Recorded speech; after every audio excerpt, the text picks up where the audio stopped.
Welcome to a tale that begins with a simple home renovation but quickly unravels into something far more intriguing. Imagine this, a quiet, unassuming house in the heart of New York's rural Mohawk Valley, perched on a hill and surrounded by storybook landscapes. To most, it might seem like just another charming piece of history, but for one couple, it became the gateway to uncovering secrets long buried, literally. What they found hidden within its walls wasn't just a relic of the past, it was a mystery that would connect them to a shadowy figure from the early 20th century, a man whose life reads like something out of a crime novel. So settle in, because what starts as an ordinary day in the countryside soon becomes anything but. Let's dive into the story of whispers, bootleggers, and the unexpected legacies left behind. During a visit to the rural Mohawk Valley, a couple was immediately drawn to the historic house in Ames's farming community. During the rebuilding and restoration of their early 20th century home, they decided to start in the old mudroom, a 70 FT addition that seemed bolted on as an afterthought. However, they unintentionally revealed the first of a number of mysteries that the property had been holding. When they began to remove the decaying skirting boards, nothing could have prepared them for what they ultimately learned about the house's sinister background, despite their anxiety about what else they may discover. But before we start our story, smash the like button, make sure to subscribe and hit the notifications bell so you won't miss any new stories. Patrick Backer and his partner Nick Drummond purchased their dream home in 2019.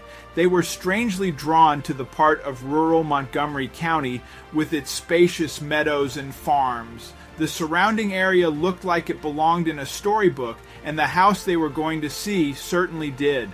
A silhouette of an American four-square house perched on a hill in the middle of nowhere popped into view out the window as they drove deep into the farmland. Despite the house's extraordinary aura, they did not realize that a strange gift was left for them by the previous owner. The first year the couple lived there was largely unremarkable. Although the house needed work, it was nonetheless robust despite its age, and Nick was eager to start making repairs. He believed he was more than qualified to take on the mysterious home, given his years of experience and fascination with historic architecture. However, Nick and Patrick's delight subsided when they met the neighbors. Nick and Patrick weren't sure what to make of their neighbors when they first met them. They appeared kind, but they kept asking them why they had purchased the house. Nick and Patrick were unaware that their new home had quite the reputation in the neighborhood. Their new house had a mysterious past and was the subject of many odd stories. According to rumors, the old 20th century house was rumored to be in bad shape. It had been listed for a while, but once possible buyers learned about the rumors, they backed out. Nick and Patrick, however, were not like them. Up until this point, they had dismissed the rumors and the urban legends surrounding the mansion. The rumored mystery surrounding the house had only heightened the excitement. Nick told the authorities the rumors about this place just made the whole thing better. Staring at the broken, rotted skirting boards on the lawn, he said, "Rumors floated around, and we thought it was all a hoax."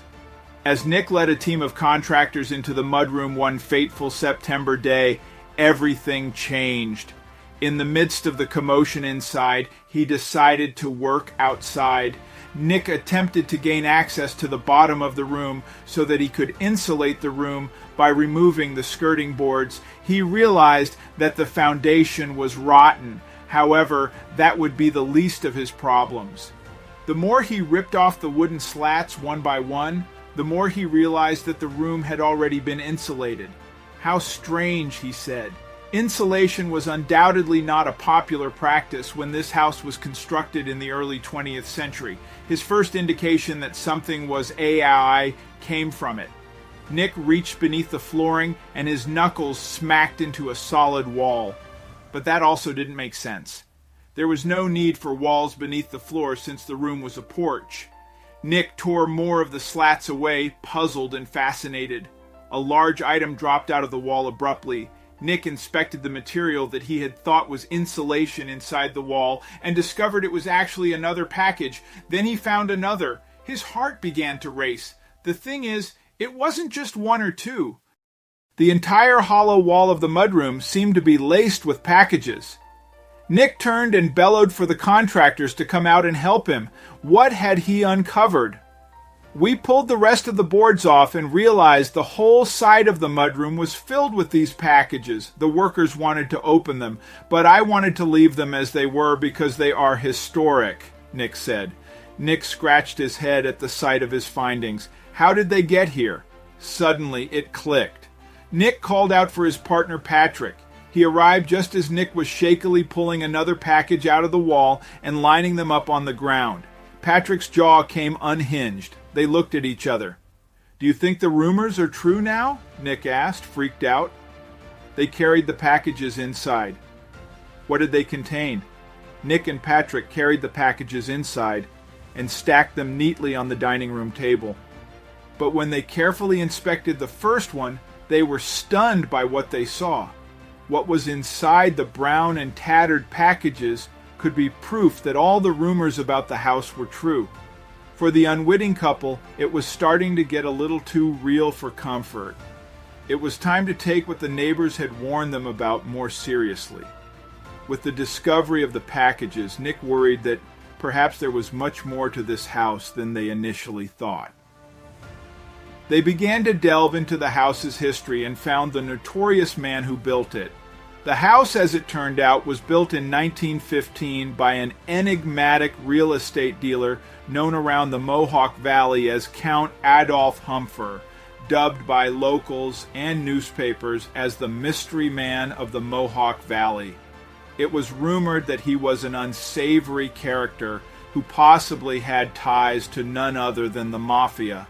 Nick and Patrick huddled around their laptops as they began to read the riveting story of this curious man's life and when he ended up building their house. You see, the house was built before the Roaring '20s, but what Nick had just stumbled on was fascinating. They read with their eyes wide at the man's hidden cache of criminal secrets. Nick and Patrick now had an idea of what they were dealing with when they delved deeper into the house's history. What they discovered left them feeling queasy. Count Adolf Humpher went under several aliases. He had fled his Bavarian family home and settled in Ames. His first wife had gone missing in 1912. Indeed, even Adolf Humpher's demise seemed shrouded in mystery. Harry Barry, the executive of his large estate, was the only witness. Now that the rumors about the house were confirmed, what other ghosts of its former occupants still stalked the old mudroom?